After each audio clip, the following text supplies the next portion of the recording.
Hi, this is Steve Walton from Tropic Heating and PatioHeat.com. Today I'm going to have a look at this residential application. So you can see here we have this wooden structure above, dining space over here, and the customer behind this pillar and plant area. We have, I'm going to just call it a little congregational area, or maybe even an area where you can do some serving and stuff like that. So let's go ahead and take a look at what we can do. Alrighty, so first of all, let's go ahead and look at the dimensions. Overall dimensions I have here would be, so I have it centered in the post or the pillars here. I have about 17.2 from the edge of the wall, or excuse me, the countertop here to the center here. I have about 11 feet. From the wall here to the center of this one, I got 15.5 or 15.9, and then from the center over here I have about 15.9 again. So that's kind of our spacing. Oh, and the heights, I believe my plant's in the way. Let me just get rid of that for a second. So at this top edge I have 10.3, and the bottom edge here I have 9.5. So there you go. And see if there's anything else. Nope. So customer, I believe, is looking for some electric heaters, something that won't hang it down too low. And with that, I have the Infratech. These are the C model. You could actually use the slimline units. The C model here is a 4,000 watt unit. I have it centered in the space between the wall and the inside edge of this pillar. And then you can see here it's about 9'7" at the bottom of the heater off the floor. Again, these are 4,000 watt units. You can easily use the slimline. They have a 4,000 watt unit, so it'll give you the same result as far as the heat output. And let's go ahead and turn the dimensions off here. So with this layout, again, 2 heaters. I have them approximately, I think it's 8 feet center from each other. Let me go back to the dimensions here real quick and add that. I'll go ahead and do that. So 7 feet 11, yeah. So 8 feet center is approximately where you want to be.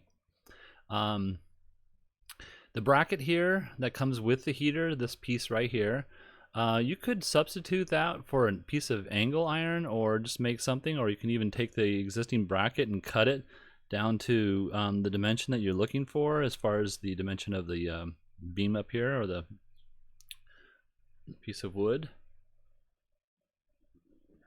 Turn that off again. There you go. And let's just go ahead and look at the footprint of heat that we get. So she has a dining table set for approximately 8 people, and you can see with the 2 units in the center, which is her most important area, that we get a good coverage all around the entire space here. So there's no cold spots, nice overlapping, and you can see that the 4,000 watt model ideally heats up to about 8 foot off the ground, and of course we're not sitting on the ground, so this would be a perfect application here.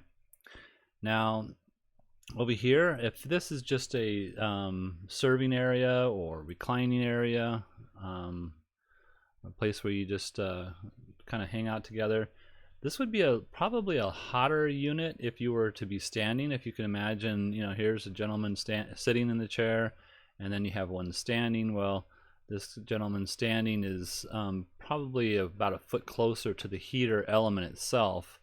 And if that's true with this space over here, then of course you'll be a little bit warmer standing up there.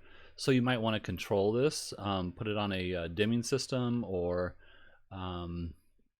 maybe even if it's ideally just for standing, even go to a 3,000 watt unit over here. So something to consider. And now we're not heating up the whole entire space here, but you, if you wanted to, you'd be able to place 2 units in here, but you'd have to turn this particular heater 90 degrees, and then mount one, let's say this direction here and another one over here. We do want to be concerned about any doors that might open up with the clearances on these heaters. That's represented by this yellow globe here. You'd want to make sure that your doors don't open up, up to this point over here. It's not so much the heat comes this direction, it's just more so that the ray, when it comes down, you don't want it to penetrate the door swinging open here, and that's the clearance that makes it feasible to do. So you can also see over here we have plenty of room for most likely a door even opening up. This is 18 inches from here to the edge of this globe, plus whatever this distance is from this edge. So